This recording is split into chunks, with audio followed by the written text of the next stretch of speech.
going to be this hard. This is the voice of my eternal spirit, plagued with amnesia, currently heavily encumbered in the body of a woman who has so gravely lost her way. I'm curled in a ball in the fetal position, trembling and crying. I did not sign up for this. There's no way I signed up for this. Ever not read the fine print?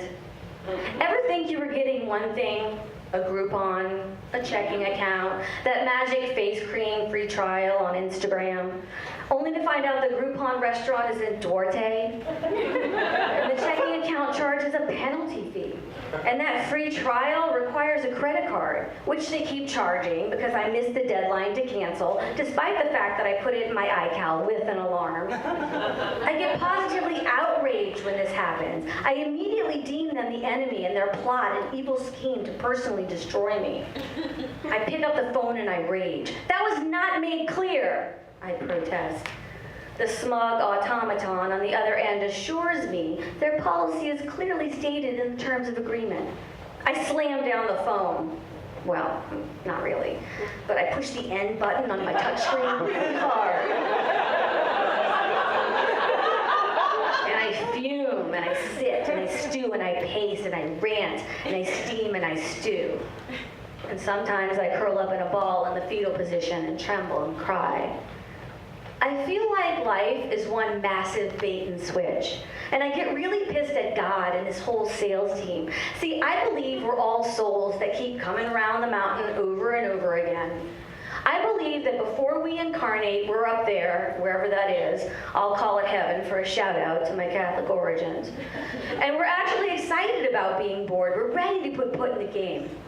Of course, the sales team is top-notch. It's a whole hard sell, timeshare, PowerPoint presentation about how great it is to live life as a human. I'm sure it went something like this.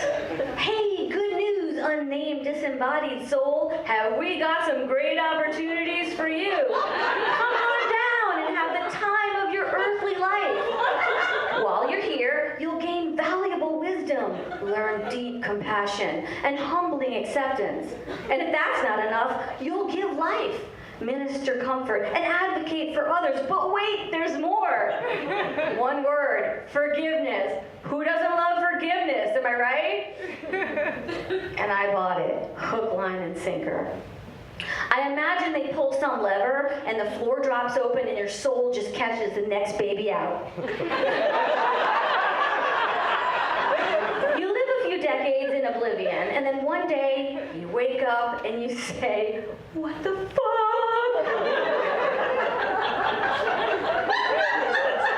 And that is where I stand now before you. Considerably more than miffed. Clearly at some point I signed on the dotted line because here I am. But I swear on my falsely advertised life, had I known exactly how that was going to manifest, I would have stayed in heaven bed. When they said, you'll be born into a family which has the potential to be a warm, safe, loving place.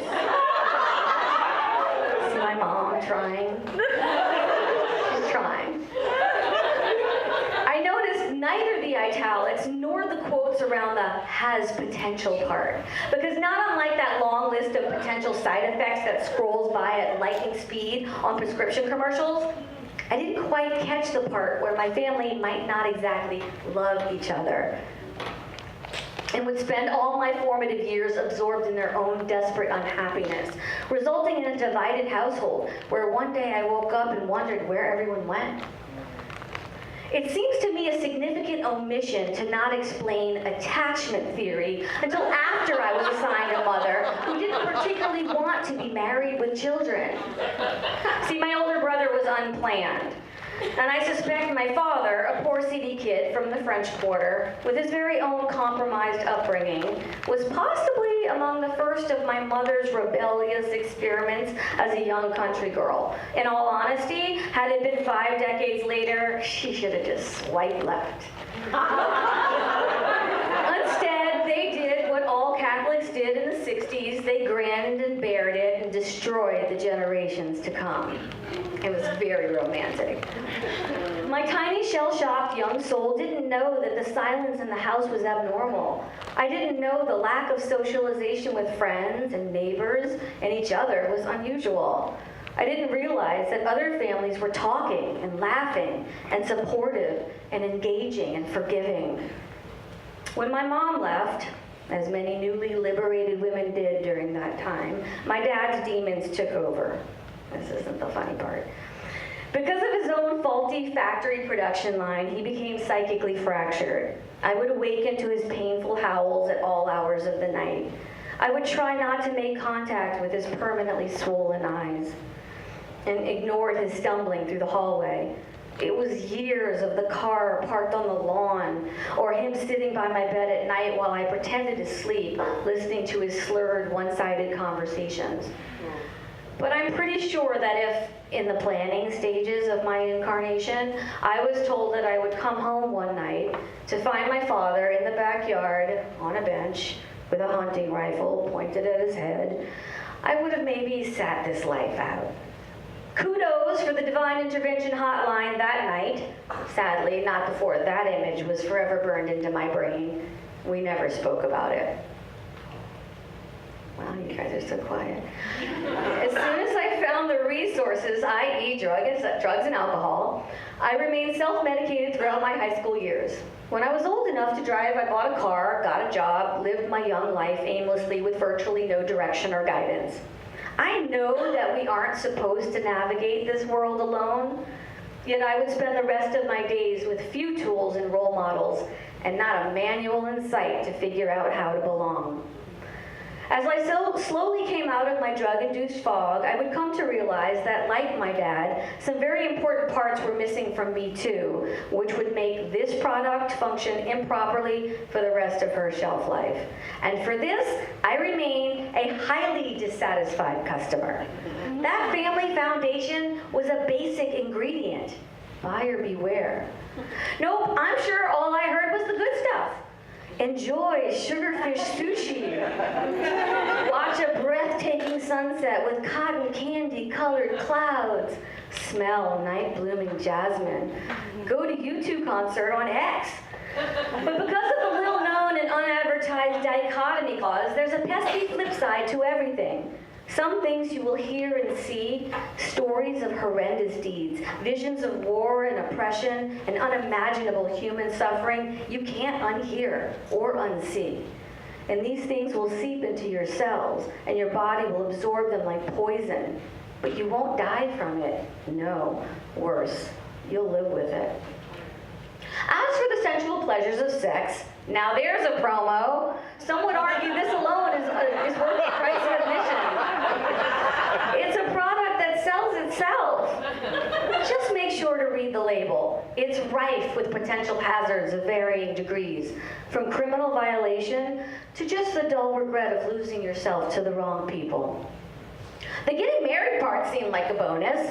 The blessed union of two souls, legally bound for life, which I have to say had always been a little red flag for me. Smooth move, sales team. I guess it's just bad business to clue in the eager, unsuspecting soul about the myriad of hazards that can take place there. The man I married was the only man who wouldn't leave despite all my best efforts. He took care of me in ways my parents never did. Having only barely IKEA instructions for understanding love, I believe this was possibly it. And sometimes I still do. Sadly, I was absent the day of the briefing about marriages coming apart, forcing you to face every possible dysfunction, not only in your current life, but from your entire family lineage. From full-scale war zone hostility to financial decimation to crippling feelings of loneliness and failure. Had I just a link to a webinar or any sort of intel, it's entirely possible I may not have checked that box. But it did bring me my children, the miracle of giving life / the biggest possible responsibility a human can bear. No one tells you that your children are just nerve endings that are extensions of your own. They didn't tell me that I'd feel all the pain that they feel, only exponentially greater. And the print is so fine on the part that says how excruciating it is to occasionally be the cause of their pain. I don't know how they got that past legal. I love my daughters, truly more than life itself. I know it's a cliche, but I mean that in every actual, literal sense of that statement. But I'm not sure I would ever choose again to take away their stability, safety, and sense of belonging the way it was ripped from them when our family fell apart. It will forever be my biggest regret. But I would be remiss if I didn't add the absolute absurdity of losing both parents before I could establish any closure. My father, from a second stroke 1 year after his first. My mother, well, this one really needs to go straight to the top. In my opinion, someone needs to lose their job over this one. My mother, from whom I was estranged, died tragically while on a camping trip with my youngest daughter. A large oak tree blew over during a strong winter storm, landing on their tent, pinning her to her bed where she suffocated and died. Leaving my 7-year-old alone in the dark, holding her grandmother's broken hand, but miraculously unharmed. Big points, God, for saving my daughter, but are you fucking kidding me? Couldn't this lovely incident have been saved for a few lifetimes down the line, perhaps when I was mildly more prepared to process such a tragic loss? I question the qualifications of the sales rep that included that little adventure.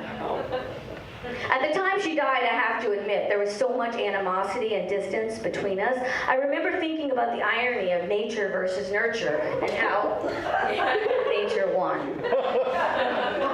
But in true life lesson form, I'm not sure what is more tragic, losing my mother that way, or living the rest of my life coming to understand her better and never being able to talk to her about it. Customer service might just want to leave that ticket open, because I suspect my ex-husband and daughters are going to have their own bone to pick with that one. So here I am, 50 confusing years later, and I don't remember anything in the literature about how to actually survive here alone, as in food on the table, roof overhead type surviving. While I've had modest, miscellaneous achievement in my life, none had staying power, so I'm left wondering what tools I might have to build a fire and put up a tarp. I feel the blueprint was deficient in providing these instructions. A perilous oversight. Mark my words, when I am done with this life, I am going to march right up to heaven's customer service counter, demand to speak to the person in charge, and give them a piece of my mind. I'm going to tell them that I didn't know I wasn't going to have a strong family foundation and how that fucked everything up. And it was really scary and lonely, and I'm pissed, damn it. I just didn't know that tragic loss and emotional devastation would outweigh the sushi and the sex. And that makes me livid. Who does this? I am never, under any circumstances, coming back. You have permanently lost my patronage. I'll huff and puff there in my own self-righteous indignation for a bit. Eventually, I'll acquiesce that, yes, I learned how to scavenge for friends and surrogate family. I learned how to make the most of what I have, and yes, I learned deep forgiveness, particularly for my parents, my ex-husband, and sometimes even for myself. But I didn't appreciate one bit the hardship of marriage and the wreckage of divorce. Okay, maybe it made me look at myself and the ways I could have been a better person. And yes, it definitely introduced the hard-earned, though hardly perfected lesson of acceptance. And it certainly kept my forgiveness muscles from atrophying. By far, my daughters are the crown jewels in this lifetime. But next time, I would appreciate a heads up on just how much the heart swells and then deflates when punctured. And I'd like to be better equipped with patience and a greater capacity for love. Oh, and a few less defense mechanisms. Come to find out, they're actually a liability. Next time? I didn't say next time. No siree. There will be no next time for this limited spirit. I need way more gear. Seriously, what were you thinking dropping me here with no real skills or belief in myself? In fact, if I may suggest, in future training courses, include Maslow's hierarchy of needs. I mean, there are so many things I would have liked to have done if I hadn't been so muddled down in the basics of surviving. Like what? Well, I would have liked to have learned an instrument, or be a race car driver, maybe a writer. Wait, what? So you're saying I can't go back and do all those things? Really? Well, that sounds all right. I mean, I'd also like to learn how to play soccer, maybe have a great romance, travel the world, be an industry titan. Yeah, no, I know that these things involve hard work, risk, disappointment. And yes, of course, there are more soul growth lessons to learn. I know. Don't be such a buzzkill. Piece of cake, how hard can it be, right? Sold, sign me up. Lever pulls, floor opens, and I fall screaming, wait, I didn't read the fine